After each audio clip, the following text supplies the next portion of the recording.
Hello everyone, welcome back to my channel. आज की इस वीडियो में हम लोग सीखेंगे कि दिस और डैट का यूज़ कहाँ किया जाता है, कैसे किया जाता है। बहुत ही आसान तरीके से मैं आप लोगों के साथ शेयर करूँगी आज का ये वीडियो, तो वीडियो में बने रहें। दिस और डैट के लिए सबसे पहले बच्चों को यह सिखाना ज़रूरी है कि दिस का मतलब क्या होता है और डैट का मतलब क्या होता है। ये सब कहाँ पे यूज़ किए जाते हैं। तो दिस का मतलब पहले बच्चों को हिंदी में समझाएंगे कि दिस का मतलब यह होता है और डैट का मतलब वह होता है। यह दिस जो है वो जो नज़दीक की चीज़ें होती हैं उनके लिए यूज़ किया जाता है, और डैट जो है जो भी चीज़ें दूर दिखा के हम लोग बताते हैं उस वहाँ पर डैट का प्रयोग किया जाता है। तो जैसे कि हम लोग स्टार्टिंग में बच्चे को फिलिंग द ब्लैंक से भी समझा सकते हैं या फिर क्वेश्चन आंसर के थ्रू भी बता सकते हैं। बच्चों को सबसे ज़्यादा ज़रूरी है दिस और डैट की स्पेलिंग भी जानना। तो इस तरीके से हम लोग सबसे पहले बच्चों को कुछ पिक्चर्स ड्रॉ करके बताएंगे कि ये देखो, यह पिक्चर एक जो नज़दीक में पिक्चर है वहाँ पर हम लोग दिस का प्रयोग करेंगे। जैसे कि व्हाट इज़ दिस, तो आंसर किस तरीके से लिखना है, दिस इज़ एन एप्पल, इस तरीके से। और कुछ चीज़ें हम लोग दूर में ड्रॉ करके बताएंगे बच्चों को, जैसे व्हाट इज़ डैट, तो डैट इज़ अ बॉल। लिखने के साथ साथ बच्चों को अगर पिक्चर दिखा करके हम लोग समझाएंगे तो बच्चे ज़्यादा ईज़िली और जल्दी सीखेंगे। जो भी चीज़ें नज़दीक हम लोग बताते हैं वहाँ पर दिस का यूज़ करते हैं, और दूर की चीज़ें कभी भी हम लोग बताते हैं तो वहाँ पर डैट का यूज़ किया जाता है। जैसे व्हाट इज़ दिस, तो this is a kite. What is that, तो डैट इज़ एन एप्पल। इस तरीके से बच्चों को लिखने की भी प्रैक्टिस करानी ज़रूरी है, क्योंकि आगे जा कर के बच्चों को क्वेश्चन आंसर सॉल्व करने में किस तरीके से लिखना है, किस तरीके से सेंटेंस बनाना है, इसका क्या मतलब है, किस तरीके से क्वेश्चन पूछा जाएगा, यह सब बच्चे अच्छी तरीके से समझ जाएंगे। और इसके साथ साथ बच्चों को स्पेलिंग भी लर्न हो जाएगा। तो बच्चे को जितना हो सके प्रैक्टिस करवाना है, लिखने की प्रैक्टिस। और खेल खेल में भी आप बच्चे से पूछ सकते हैं, जैसे कोई भी सामान दिखा करके आप पूछ सकते हैं व्हाट इज़ डैट। बुक रखा हुआ है तो पूछ सकते हैं व्हाट इज़ दिस। ग्लास दूर में अगर रखा हुआ है तो वहाँ पे पूछ सकते हैं व्हाट इज़ डैट। इस तरीके से हम लोग बच्चों को पूछ सकते हैं, और इसी तरीके से लिखने की भी प्रैक्टिस बच्चों को करानी बहुत ज़्यादा ज़रूरी है। एक चीज़ और बच्चों को समझाना है कि सेंटेंस बेटा इस तरीके से नहीं बनता है, जैसे कि मैंने यहाँ पर आप लोगों को बताया है।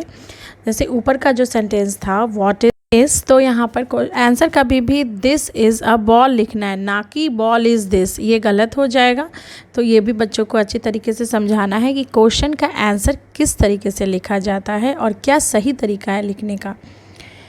यहाँ पर मैंने बहुत सारे प्रैक्टिस करवाया है बच्चे को, अपने बच्चे को, ये आप देख सकते हैं। What is that, what is this, इस तरीके से।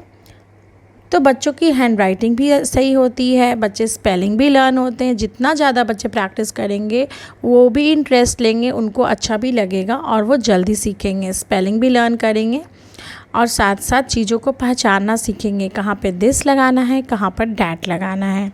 और यह जब अच्छे तरीके से बच्चे सीख जाएंगे, इसके बाद हम लोग दीज और दोज पर आगे बढ़ेंगे। पहले तो बच्चों को दिस और डैट की प्रैक्टिस अच्छे से करा लेनी है। जब बच्चों का कॉन्सेप्ट अच्छी तरीके से क्लियर हो जाएगा फिर हम लोग दीज और दोज पर आएंगे।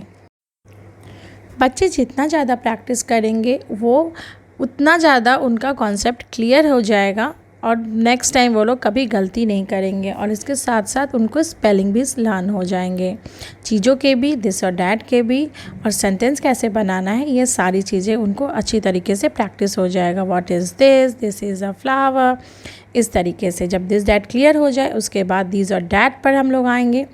यहाँ पर मैंने बताया है कुछ पिक्चर्स बना करके दिस कहाँ पे यूज़ करेंगे, जहाँ पर कोई एक चीज़ रहे।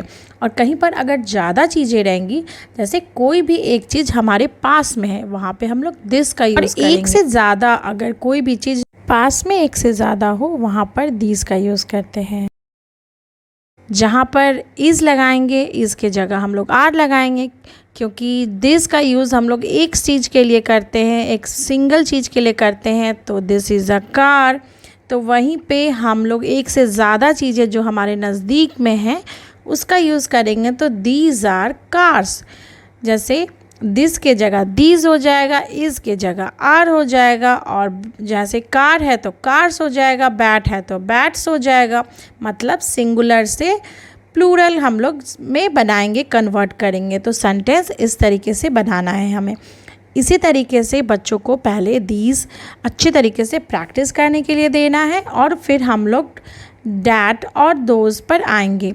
तो उसी तरीके से हम लोग बच्चों को सिखाएंगे कि जैसे डैट लगाते थे हम लोग वैसे दोज लगाएंगे। जैसे दूर के कोई भी एक चीज़ हम लोग बताते हैं तो वहाँ पर डैट लगाते हैं, वैसे ही दूर की कोई एक से ज़्यादा चीज़ें हम लोग बताएंगे वहाँ पर हम लोग दोज लगाएंगे। जी हाँ, बच्चे जितना ज़्यादा प्रैक्टिस करेंगे, सेंटेंस बनाएंगे, फिलिंग द ब्लैंक सॉल्व करेंगे, उतना ज़्यादा बच्चों का कॉन्सेप्ट क्लियर होगा, बच्चे का डाउट क्लियर होगा।